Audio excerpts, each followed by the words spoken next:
Hello everyone. Class ninth विषय हिंदी पाठ संख्या third. Dear student, previous class में मैंने आपको लेसन नंबर थर्ड के क्वेश्चंस कराए थे।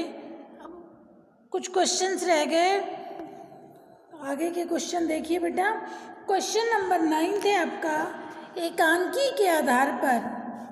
क्वेश्चन नंबर 9, एकांकी के आधार पर रामस्वरूप और गोपाल प्रसाद की चारित्रिक विशेषताएं बताइए। ठीक है, इस एकांकी के आधार पर आपको रामस्वरूप के चरित्र की विशेषताएं और गोपाल प्रसाद के चरित्र की विशेषताओं को बताना है। ओके, सबसे पहले देखिए, मैं आपको गोपाल प्रसाद के चरित्र की विशेषताएं बता रही हूँ। गोपाल प्रसाद समाज की पुरानी महत्वहीन मान्यताओं का प्रतिनिधि हैं। ठीक है, वो सामाजिक अनाचार और पुरुष प्रधानता का प्रतीक पात्र हैं। उनके चरित्र की विशेषताएं: धूर्त और चालाक। गोपाल प्रसाद खलनायक हैं। ठीक है, वो बहुत ज़्यादा धूर्त और चालाक हैं। ठीक है, जब वो विवाह के लिए आते हैं और शादी को क्या मानते हैं? बिजनेस। शादी को बिजनेस मानना, वह उमा को तरह तरह से परखते हैं। उनके पुत्र शंकर की बहू बनने योग्य है या नहीं, उनकी निगाहें पैनी हैं। वो उमा के चश्मे, उसकी पढ़ाई लिखाई, सिलाई बुनाई, उनके द्वारा लिए गए इनाम, क्योंकि वो उससे पूछते हैं ना कि आंखों पर चश्मा लगा, एकदम चौंक से जाते हैं जब वो उमा की आंखों पर चश्मे को देखते हैं। फिर उमा से उसकी पढ़ाई का पूछते हैं, फिर उसके बाद उसे तुम्हें गाना बजाना आता है, फिर सिलाई के बारे में, पेंटिंग के बारे में, इनाम वगैरह जीते। उसको मैट्रिक से अधिक पढ़ी लड़की नहीं चाहिए, क्योंकि वह उनके अनुचित आदेशों को मानने से इनकार कर सकती है। लड़की के पिता की आर्थिक स्थिति को भी ध्यान में रखता है। वह झूठ बोलने में भी कुशल है। 1 साल फेल होने के कारण, MBBS में पीछे रह जाने के कारण वह शंकर की बीमारी बताता है। तो देखिए, गोपाल, सबसे पहले बेटा मैंने आपको इसमें गोपाल प्रसाद के चरित्र की विशेषता बताई। फर्स्ट पॉइंट क्या? धूर्त और चालाक। ठीक है, झूठ बोलने वाला। ठीक है, झूठ उसने क्या बोला? बेटा उसका 1 वर्ष फेल हो गया था शंकर, और क्या बताता है कि बीमार था इसलिए। सेकंड पॉइंट आप लिख सकते हैं, अधिक बोलने वाला। अपना दबाव बनाने के लिए ही वह जोर जोर से तथा दूसरों को कुछ कहने का अवसर दिए बिना ही लगातार बोलता है। अधिक बोलने वाला। ठीक है, अपनी प्रशंसा करने से नहीं चूकना। अधिक बोलने वाला, अपनी प्रशंसा करने से नहीं चूकना। ठीक है, अपने समय को अच्छा बताना तथा अपने खान पान की तारीफ करना, अपने शरीर की शक्ति का बखान करना। वह पुराने मैट्रिक की योग्यता को आधुनिक के BA MA पास की तुलना में अच्छा बताना। ठीक है, तो क्या विशेषता उनके चरित्र के बारे में क्या बताया? धूर्त, चालाक, अधिक बोलने वाला, महिला पुरुष में भेदभाव करने वाला। ठीक है, गोपाल प्रसाद जो थे बेटा, वो महिलाओं को पुरुषों की तुलना में हे समझते हैं। वह स्त्री शिक्षा का भी विरोधी हैं। वह पुरुष सत्ता का समर्थक पात्र हैं। शिक्षा को लड़कों का अधिकार मानते हैं। उन्हें लगता है कि लड़कियां कम पढ़ी लिखी होनी चाहिए। फिर कानूनी और मजाकिया, और नेक्स्ट उनके स्वभाव की विशेषता बातूनी और मजाकिया। गोपाल प्रसाद बातूनी, बहुत अधिक बातें करने वाले। अपनी बात को कहने और उसे सही मानने में वे संकोच नहीं करते। बातचीत के बीच हंसी मजाक करना उनकी आदत है। उनके द्वारा वे अपने कुतर्कों को दूसरों पर स्थापित करने का प्रयास करते हैं। खूबसूरती पर टैक्स लगाने की बात कहना। ठीक है, इस तरीके से देखिए, ये किसके चरित्र की विशेषताएं बताइए आपको? गोपाल प्रसाद। कौन कौन से पॉइंट है बेटा?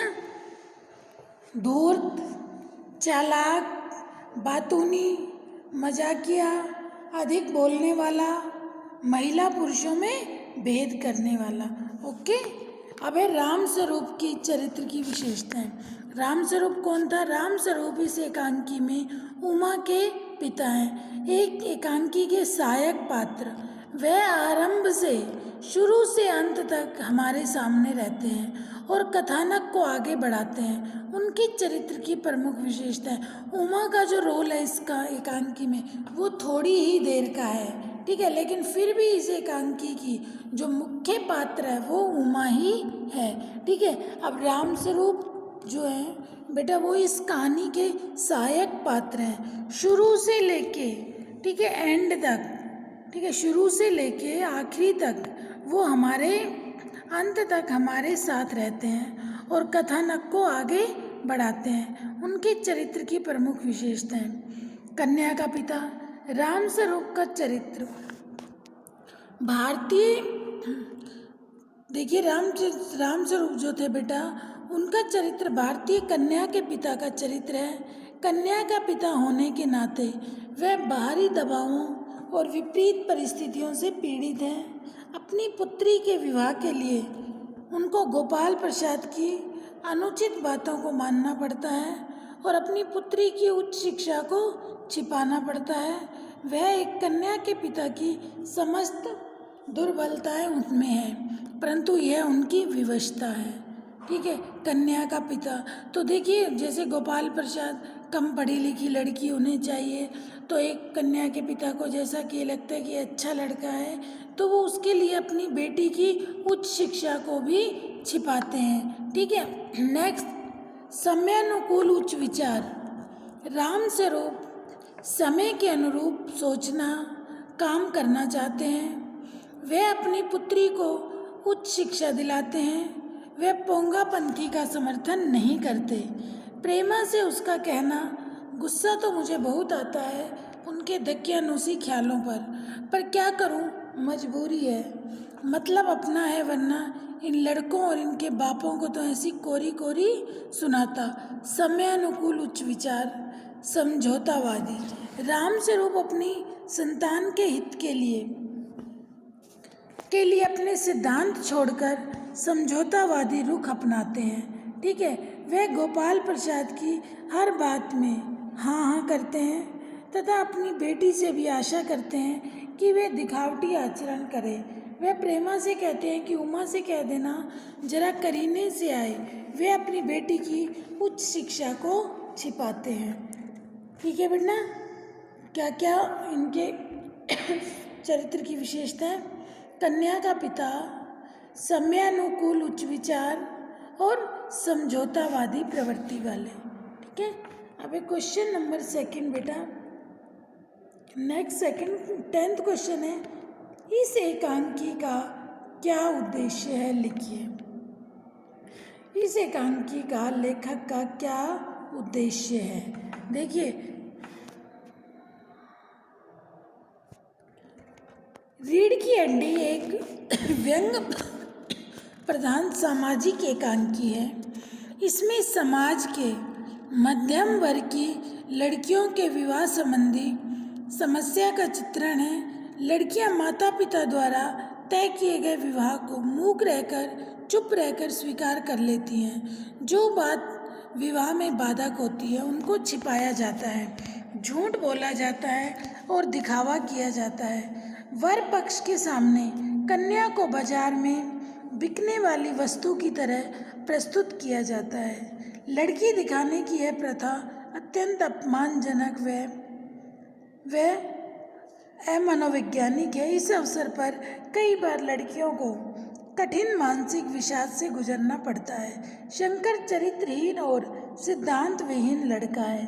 उसका पिता गोपाल प्रसाद सुशिक्षित, सुशील और सच्चरित्र उमा से अपमानजनक प्रश्न पूछता है। वह उसकी परख किसी निर्जीव बिकाऊ माल की तरह करता है। चाल में तो कुछ खराबी है नहीं, चेहरे पर भी छवि है। उमा इस विचार का विरोध करती है और इन अपमानजनक रीति रिवाजों के प्रति साहसपूर्वक विद्रोह कर देती है। और जब उमा से बोलने के लिए कहा जाता है तो उमा बोलती है कि जब कुर्सी मेज को बेचा जाता है तो कुर्सी मेज से कुछ नहीं पूछा जाता, ठीक है, दुकानदार और ग्राहक ही आपस में मोल भाव कर लेते हैं। इस एकांकी का उद्देश्य है कि महिलाओं को पुरुषों से हे मानने और उनको उच्च शिक्षा से वंचित रखने, उनको घर की दीवारों के बीच कैद रखकर चरण सेविका बनाने जैसी दकियानूसी प्रथाओं का विरोध करना है। देखिए, इस एकांकी का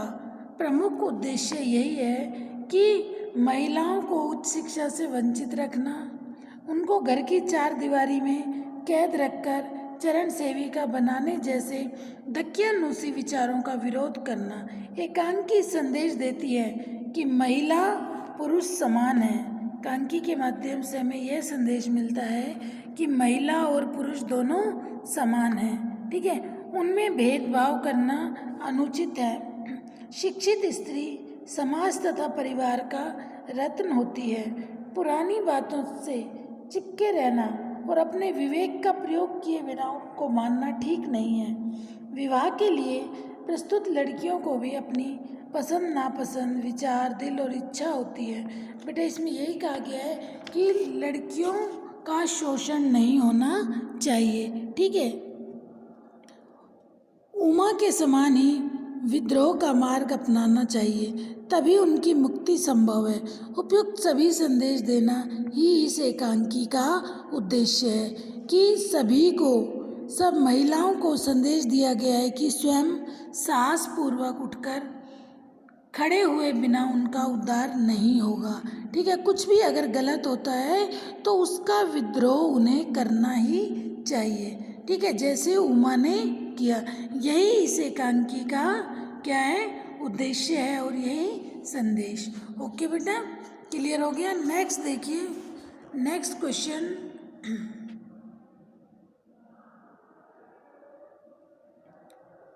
समाज में महिलाओं को उचित गरिमा दिलाने हेतु आप कौन कौन से प्रयास कर सकते हैं? देखिए, भारतीय समाज में महिलाओं की दशा ठीक नहीं है। उन्हें द्वितीय श्रेणी का नागरिक माना जाता है, उनकी उपेक्षा होती है तथा स्त्री नियम स्वतंत्र में आयरती कहकर उनको पुरुषों पर आश्रित रखा जाता है। समाज में बेटा महिलाओं को उचित स्थान दिलाने के लिए हमें निम्नलिखित उपाय कर सकते हैं। शिक्षा, सबसे पहला क्या है, शिक्षा। हमें महिलाओं को उच्च शिक्षा दिलाने की व्यवस्था करनी चाहिए, ठीक है। इसके लिए विद्यालय खोल सकते हैं, उनके लिए सुविधाएं जुटा सकते हैं। माता पिता तथा लड़कियों को हम प्रेरित कर सकते हैं, ठीक है। माता पिता तथा उनकी लड़कियों को हम शिक्षा के लिए प्रेरित कर सकते हैं। शिक्षा, फर्स्ट पॉइंट क्या बताया, शिक्षा। दूसरा समान अधिकार, सेकंड पॉइंट है समान अधिकार। भारतीय संविधान महिलाओं को पुरुषों के समान अधिकार देता है, ठीक है, समान अधिकार, परंतु लिंग के आधार पर समाज में भेदभाव रखा जाता है। तो महिला और पुरुषों में किसी तरह का भेदभाव नहीं रखना चाहिए। नेक्स्ट, आत्मनिर्भरता। हमें महिलाओं को आत्मनिर्भर बनाना है, आत्मनिर्भरता तथा हमें महिलाओं को आत्मनिर्भर बनाना है। इसके लिए उन्हें आर्थिक क्षेत्र में समान अवसर देने होंगे। उनको बताना होगा कि वे अपने प्रयासों से ही समाज में अपना स्थान बना सकती हैं। संसद में भी महिलाओं का आरक्षण बिल इस दिशा में एक अच्छा प्रयास है। निर्भीकता, महिलाओं को युगों युगों से भयभीत और आतंकित रखा गया है, उनको भय और आतंक से मुक्ति दिलानी होगी, ठीक है, उन्हें निर्भीक बनाना होगा।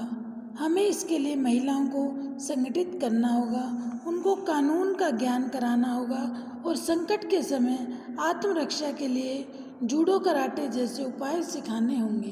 तो देखिए, हम क्या क्या महिलाओं को उचित गरिमा दिलाने के लिए, सबसे पहला पॉइंट उन्हें शिक्षित करना, फिर पुरुषों के समान अधिकार, निर्भीकता, आत्मनिर्भरता, ठीक है, ये सब उपाय प्रयास हम कर सकते हैं, ठीक है बेटा। नेक्स्ट देखिए, एक्स्ट्रा क्वेश्चन है बेटा, ये आपके जो बुक के क्वेश्चंस थे वो सारे मैंने आपको समझा दिए। ओके, 3 दिन की वीडियो बनाई, आपके अलग अलग 4-4 5-5 क्वेश्चन करके आपको एक्सप्लेन किया, जिससे आपको अच्छे से समझ आए। अब कुछ एक्स्ट्रा क्वेश्चंस, जैसे एक्स्ट्रा क्वेश्चन देखिए बेटा, रीढ़ की हड्डी एकांकी में किन सामाजिक कुरीतियों पर प्रहार किया गया है? एक्स्ट्रा क्वेश्चन है, रीढ़ की हड्डी एकांकी में किन सामाजिक कुरीतियों पर प्रहार किया गया है? देखिए, रीढ़ की हड्डी एक सामाजिक एकांकी है। इसमें पुत्री के विवाह की समस्या तथा उससे संबंधित कुरीतियों के बारे में बताया गया है। रामस्वरूप की पुत्री उमा सुशिक्षित, सच्चरित्र, स्वाभिमानी और सुशील है। वह साहित्य, संगीत और कला में कुशल है। गोपाल प्रसाद का बेटा शंकर पढ़ा लिखा गंवार, पिता की हाँ में हाँ मिलाने वाला, निजी मौलिक विचार से रहित और चरित्रहीन युवक है। वह किसी कम पढ़ी लिखी लड़की से शादी करना चाहता है, जिससे वह जीवन में कभी भी उसके अनैतिक कार्यों का विरोध ना कर सके तथा उसके और उसके पिता की उदासी बनकर रहे। समाज में यह प्रथा प्रचलित है कि लड़के तथा उसके घर वालों को अनावश्यक सम्मान दिया जाता है, उनकी उचित अनुचित बातों को मान लिया जाता है, उनकी इच्छा के आगे लड़की वाले झुक जाते हैं। भले ही वे घमंडी, धूर्त, पाखंडी, लोभी, लालची हों, परंतु उनको माननीय समझा जाता है। कन्या पक्ष को नीचा समझा जाता है तथा अपेक्षा उनकी की जाती है। वह वर पक्ष के सामने नतमस्तक रहेगा। लड़की की योग्यता, सुंदरता, शिक्षा आदि गुण महत्वहीन हो जाते हैं। कन्या पक्ष को अकारण अपमान सहना पड़ता है। नौकरी करने वाली कमाऊ पुत्रियों के जीवन भी दहेज देने को बाध्य होते हैं। लड़के वालों की अनावश्यक मांगें पूरी करनी होती हैं। रीढ़ की हड्डी एकांकी में भारतीय समाज की इन बुराइयों को प्रकट किया गया है तथा उमा के साहसी चरित्र द्वारा इन पर प्रहार किया गया है। एकांकीकार ने लड़की और उसके परिवार के अपमान और शोषण की प्रवृत्ति पर कठोर प्रहार किया है। ठीक है बेटा, एक क्वेश्चन और देखिए, रीढ़ की हड्डी एकांकी के शीर्षक की सार्थकता को स्पष्ट कीजिए। ठीक है, रीढ़ की हड्डी एकांकी के जो शीर्षक की सार्थकता को स्पष्ट कीजिए कि क्या ये शीर्षक जो दिया गया रीढ़ की हड्डी, क्या ये उचित है या नहीं। ठीक है, देखिए, रीढ़ की हड्डी एकांकी का शीर्षक दिया गया बेटा वो बिल्कुल सार्थक है, क्योंकि रीढ़ की हड्डी एकांकी के प्रमुख पात्रों में एक पात्र है कथानक, वो शंकर। ठीक है, शंकर के चरित्र की विशेषताएं बताई गई। जो शंकर है बेटा, उसके खुद के अंदर उसमें गुण नहीं है। ठीक है, गुण ना होने के बावजूद भी, ठीक है, शंकर के अंदर गुण, कोई भी गुण ऐसा नहीं है, लेकिन उसके बावजूद भी उनके जो नाज नखरे हैं, जो जिस तरीके की उनको लड़की चाहिए, जिस तरीके के उनके विचार हैं, तो उससे ये लगता है कि जो इस कहानी का जो शीर्षक दिया गया है रीढ़ की हड्डी, जो शंकर नामक युवक है, ठीक है, वो अक्सर क्या है, कमर को झुका के चलता है। ठीक है, तो ये कहा गया है कि इनकी खुद की तो रीढ़ की हड्डी है नहीं। ठीक है, हमारा जो पूरा शरीर है वो रीढ़ की हड्डी पर ही निर्भर करता है। ठीक है, शंकर जो है पढ़ा लिखा है, लेकिन उसमें मौलिक विचारों का अभाव है। ठीक है, लिंग भेद में विश्वास, वो लड़कों की अपेक्षा लड़कों को अधिक सम्मान देते हैं।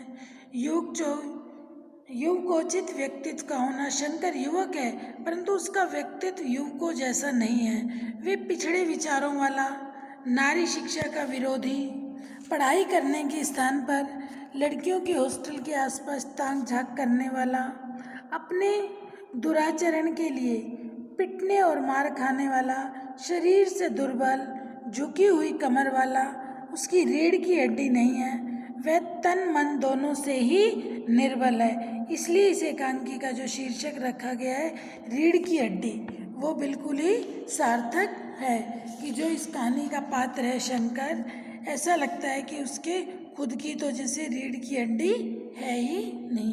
ठीक है बेटा, ये क्वेश्चंस क्लियर हो गए आपके, मैंने आपको करा दिए, चैप्टर कंप्लीट हो गया। अब जो भी डाउट हो बेटा उसे आप अच्छे से क्लियर कर लेना। जो भी इस वीडियो के माध्यम से आपको पढ़ाया गया है उसे अच्छे से सुनना, समझना। कोई भी डाउट हो बेटा आप अपने डाउट ज़रूर क्लियर करना। ओके, चैप्टर ये आपका कंप्लीट हो गया। नेक्स्ट क्लास में नेक्स्ट चैप्टर स्टार्ट करेंगे। ओके बेटा, थैंक यू।